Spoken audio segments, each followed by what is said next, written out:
প্রথমেই স্তুতি ছলে ঠাকুর বলিলেন, জনার্দনং জনানন্দং জানকী বল্লভং হরিম, প্রণমামি সদা ভক্তা নারায়ণ মত পরং, সত্যনারায়ণ দেবং বন্দেহং কামদং প্রভুং, লীলয়া বিততং বিশ্বং যেন তস্যৈ নমো নমঃ।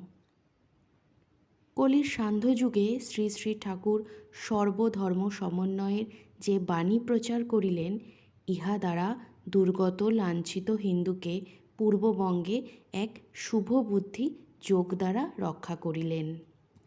সত্যদ্রষ্টা ঋষি এই মিলন গান বহু পূর্বেই ধ্বনিত করিয়াছিলেন। তিনি নিজেই বিষ্ণু শর্মা, বিষ্ণুপ্রিয়া বল্লভ, শ্রী শ্রী নবদ্বীপচন্দ্র গৌরহরির অবতার।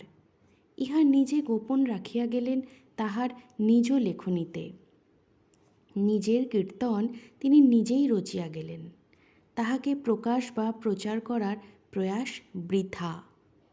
তিনি আরও বলিলেন, ভনে দ্বিজ রামেশ্বর বুঝে কার্য কর নর, শুন প্রভুর অষ্টমঙ্গলা। ইহা শাস্ত্রেরই প্রতিধ্বনি। সর্বং শুভং জগতি ধর্মত এব লভ্য।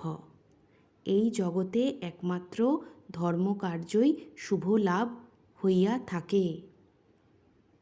গীতা বলিতেছেন, যোগ কর্মসু কৌশলম, জগতের কর্মে লিপ্ত থাকিয়া ভগবানের সহিত যুক্ত থাকার কৌশলই যোগ।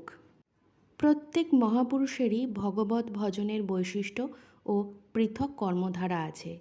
তিনি তাহার ধর্ম ও কর্মনীতিকে পূর্ণ ও সাফল্যমণ্ডিত করার জন্য এবং মহাপ্রভুর বাণীকে সর্বত্র হইবে মোর নামের প্রচার কার্যে পরিণত করার জন্যই যে কৈবল্যধামে তাহার মতামত রাখিয়া গেলেন। সেই ধামেরই মাহাত্ম্য সংক্ষেপে এই শ্রীরাম দর্শন গ্রন্থে যথাসাধ্য আলোচিত হইবে।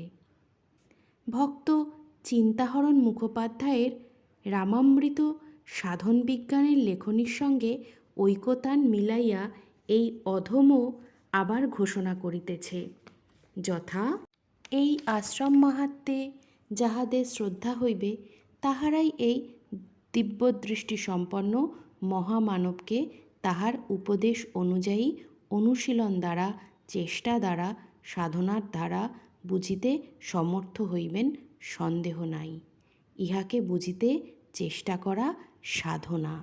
জয় রাম। শ্রীকৃষ্ণ অর্জুনকে বলিয়াছেন, জন্ম কর্ম চ মে দিব্যমেবং যো বেথি তত্তৎ, ত্যক্তা দেহং পুনর্জন্ম নৈতি মামেতি সহর্জুন।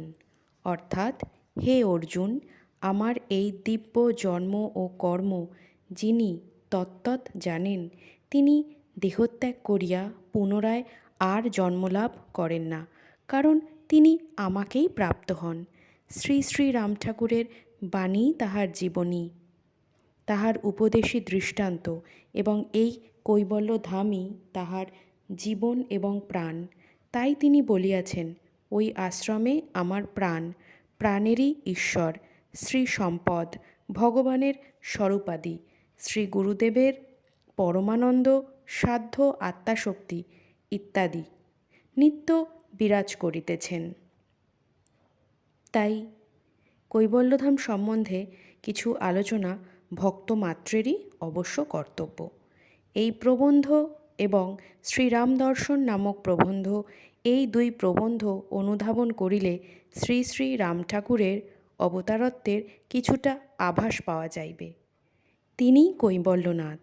তাই পাঠকবর্গকে শ্রী শ্রী ঠাকুরের উপর একবার বিশ্বাস স্থাপন করিতে অবরোধ করিতেছে। আদৌ শ্রদ্ধা।